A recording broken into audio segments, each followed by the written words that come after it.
বলতে এখানে ঠাকুর কথা বলার সুযোগ পেয়ে আমি নিজেকে খুব ধন্য মনে করছি।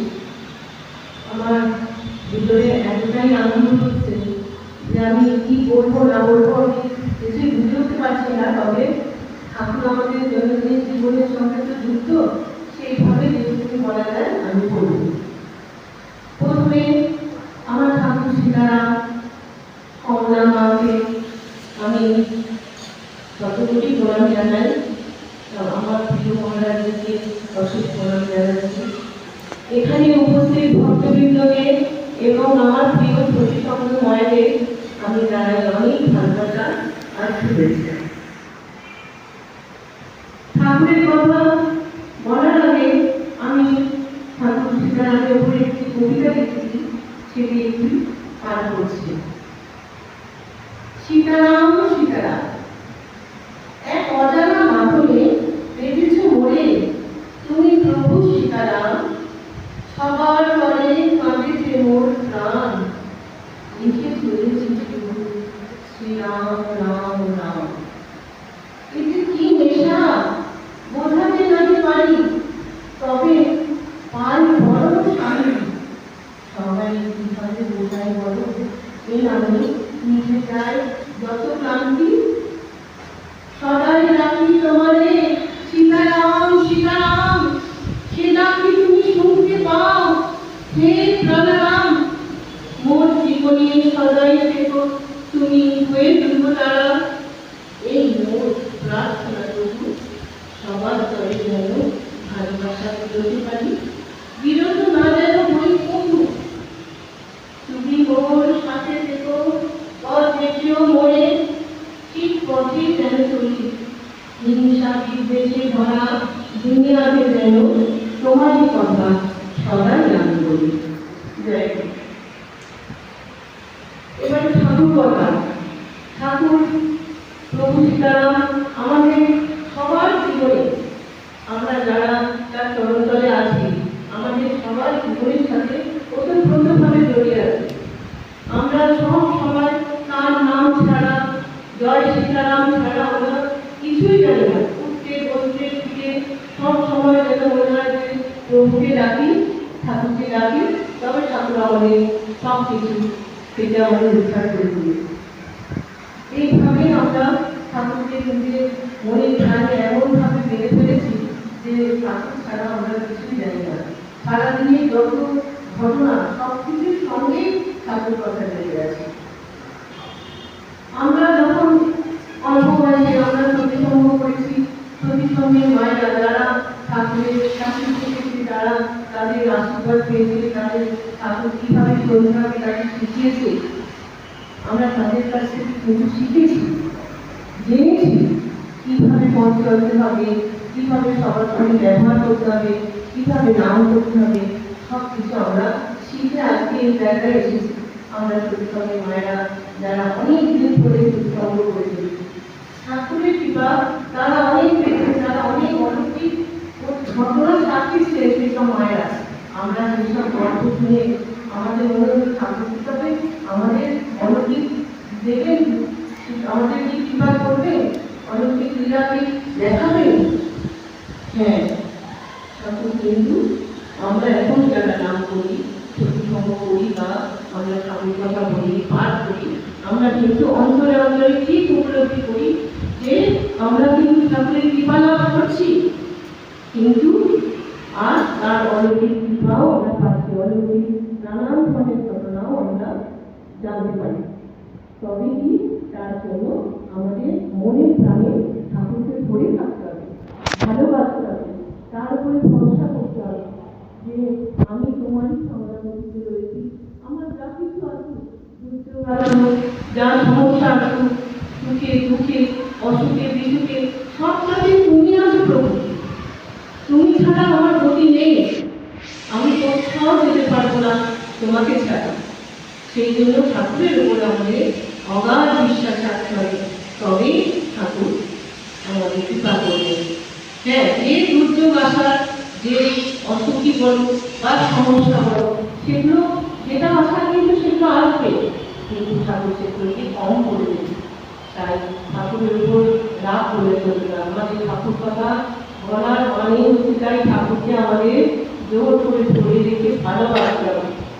ঠাকুর সবসময় বলেন যে নাম ভালোবাসেন, নামাবতার তিনি নাম করে দিতে পারেন। তাই আমাদেরও সবাইকে সব সময় নাম করে দিতে হবে, নামে গানে সবাইকে ভালোবাসতে হবে। আমি মনে প্রাণে নাম, এখন অবশ্য সব জায়গায় প্রচুর নাম চলছে, বাবারাও নাম করছে, মায়েরা তো নাম করছে জায়গায় জায়গায়। আমাদের আমরা এখন ওনারা পিছনে নাম লাগে প্রচুর জায়গায় গেছি, নাম পরিবেশন করছি, নাম দিয়েছি, কিন্তু আমাদের মনে কি রাখতে হবে, ভালোবাসা রাখতে হবে। কোনো নাম করে গেলাম অথচ মনে আমাদের বিদ্বেষ রইল, আমাদের মনে কোনো দ্বিধা থাকলো না, কিন্তু নাম শান্ত পাবে না। ঠাকুর কিন্তু সেই রকম নাম বলেনি, বলেছে ছুটে বলতে ছুটিতে অসুখীতে তোমরা নাম করে যাও, কিন্তু মন ভালো থাকবে, মন ভালো রেখে নাম করো। এই হচ্ছে আমাদের ঠাকুর, তার দেখানো পথে। তাই আমাদের সবাইকে চলতে হবে আর মনে মনে ভালোবেসে নাম করে যেতে হবে। সবাই নাম করো, তাই তুমি মনে আনন্দ পাবে। নাম নিয়ে আমরা থাকি, যখনই মনে কোনো কষ্ট হয় বা কোনো ধরনের অবস্থার সম্মুখীন হতে হলো, তখন যদি মনে মনে আমরা ঠাকুরকে ডাকি আর আস্তে আস্তে গুরু করে আমরা নাম করি, দেখি মন অনেক শান্তি হয়ে যায়। ঠাকুরের লেখা সুধা ছায়া গুরু বিজ্ঞান অভয়বাণী আজকালকারী প্রার্থনা, এটা তো আমাদের এই মূল্যবান বইগুলি আমাদের দৈনন্দিন জীবনে বড় পাথর। আমরা প্রতিদিন এই সমস্ত বই পাঠ করে আমরা আমাদের শরীর ও মনকে সতেজ রাখি। বৈজ্ঞানিক প্রার্থনার মধ্যে এমন ঠাকুর ডাকার যে করে দিয়েছেন প্রার্থনা হয়ে যাবে, সেই প্রার্থনা করলে তো আমাদের খুবই ভালো লাগে, মন আনন্দে ভরে ওঠে। আর কি বলবো, আর অভয়বাণী, অভয়বাণী হচ্ছে যখন কোন সমস্যার সম্মুখীন হবে, খুব দুর্যোগ, মন শান্ত হচ্ছে না কিছুতে, তখন অভয়বাণী, অভয়বাণীতে ঠাকুর কি বলেছেন, যত পারি বলে নে, যত পারি শুনে নে, আমার চৈতন্যময় নাম শোনা বলা ব্যর্থ হয় না, যত নাম তত আনন্দ। শ্রদ্ধয়া হৃদয়া নাম রটন্তি মম যন্ত্র, তেষাং নাম সদা পার্থ বর্ততে হৃদয়ে মম। হে পার্থ, শ্রদ্ধা করিব, খেলা করিব, যারা আমার নাম করে তাদের নাম আমার হৃদয়ে প্রকৃত থাকে। দেহ দেহ প্রকারেণ নাম মাত্রস্য জানপকা, শ্রমং বিন্যয় গচ্ছন্তি পরিভাবনি সমাদরা। যে কোনো প্রকারে কেবলমাত্র নাম জপ করবে, বিনাশ্রমে পরম আত্মে পরম ধনে গ্রহণ করে। প্রিয়তম, আমার নাম করবে, নির্ভয় হয়ে যা, মা ভরি মা ভরি মা ভরি। সব সময় ঠাকুর এই কথাই বলেছেন, নাম করো, নাম করো, সবাইকে ভালোবাসো, সবাইকে কাছে ডেকে নাও।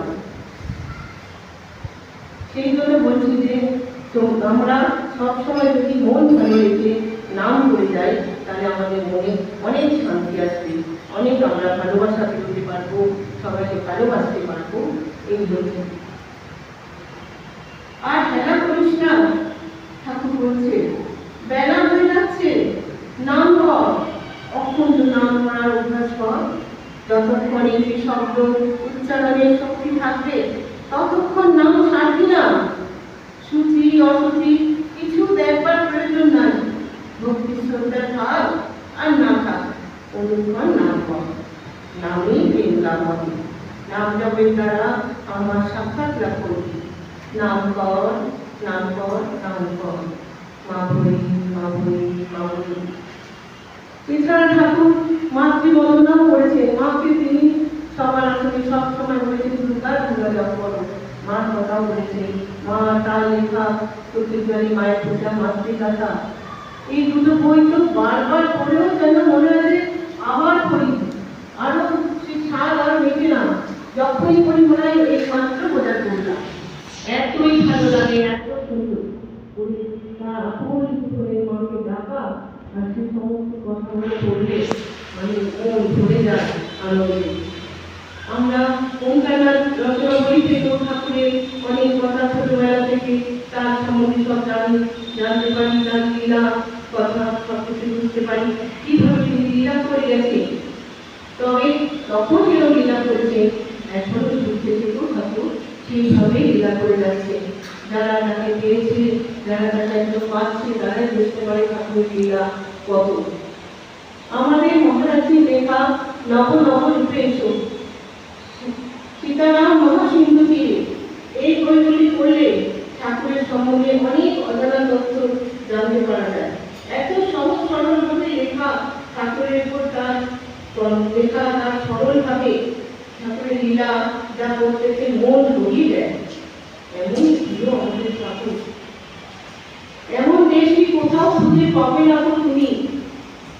সেই রকম এই বিদ্যুৎ এই জায়গার সঙ্গে এমন ঠাকুর কোথাও খুঁজে পাবে না তো তুমি। তুমি সদা সর্বদাই ঠাকুরের নাম করো, সব কিছু থেকে উদ্ধার পাবে, আনন্দ পাবে। মনে অবাধের আনন্দে এমন আছে, তুমি সেই আনন্দে বেশি যেতে পারবে, তাই মন ভরিয়ে দেবে। এমন প্রিয় আমাদের ঠাকুর, সেই ঠাকুরের কথা আর কতভাবে বলবো। আমার মধ্যে যে যাত্রা তোলার যেটুকুনি দেখি, যেটুকুনি বুঝি, সেই রকমভাবে বলে যাচ্ছি যে ঠাকুর এখনো নানাভাবে নানা দিক থেকে আমাদের সবাইকে কৃপা করে যাচ্ছে। তাই আমাদের সবার উচিত সম্পূর্ণভাবে ঠাকুরের উপরে নির্ভরশীল হওয়া। মনে কোনো ক্ষোভ, রেশারেশি, গর্ব, অহংবোধ কখনো রাখা উচিত না। কারণ আমরা ঠাকুরকে নিয়ে ঠাকুরের অহংবোধ কিছু করে নেই। যে যেমন ভাবে থাকবে, যেমন ভাবে ঠাকুরকে ডাকবে, যেমন ভাবে ভালোবাসবে, সেইভাবে ঠাকুরকে পাবে। কিন্তু পাবেই, তাকে মন দিয়ে ভালোবাসবে, ঠাকুর মন দিয়ে ভালোবাসবে। ঠাকুরের এই হাসি মুখ যেদিকে যে যেমন ভাবে দেখে, ভাবে যে ঠাকুর আমার দিকে তাকিয়েই হাসছে। যে ওদিকে অন্যদিকে বসে থাকে, কেউ যদি ঠাকুরের দিকে তাকায়, বলবে ঠাকুর আমার দিকে তাকিয়ে হাসছে। তাহলে কি ঠাকুর সবাইকে ভালোবাসে, সবার দিকে তাকিয়ে হাসে। তোরা ভালো থাক, তোরা সবসময় ঠাকুরের নাম কর, লীলা চিন্তা কর, তাহলে দেখবি ভালো থাকবে। ঠাকুরকে মনে প্রাণে ডাকলে এখনো কি ঠাকুর সাড়া দেয়, সাহায্য করে, এখনো সেটা প্রমাণ অনেকেই পেয়েছে। আমরা মায়েরাও পেয়েছি, মায়েরাও তাকে ভালোবাসি, এই কথা বলছি। তাই সকালবেলাও ওঠার থেকে ঘুমতে ওঠার থেকে সূর্য দেওয়া পর্যন্ত আমাদের সমস্ত দিন আমাদের ঠাকুর কথা চলে। সেটাই আমাদের কাছে বড় পাওয়া, সেটাই আমাদের ঠাকুর কথা। তাই ঠাকুর যেরকম ধর্মকে জয় দিয়েছে, ধর্মকে লাভ করতে বলেছেন, সেই জয় দেব। আর তারপরে আমি ঠাকুরের লেখা, ঠাকুরের উপর লেখা একটা গান, যে গান মহারাজজি ভীষণ ভালোবাসে, সেই গানটি গাইব। তার সঙ্গে নাম আছে, কিন্তু মহারাজজির মতো আমি তো গাইতে পারবো না, কিন্তু আমি গাইবার চেষ্টা করবো, দিয়ে আমি আমার বক্তব্য শেষ করব। সবাই আপনারা বলবেন, ধর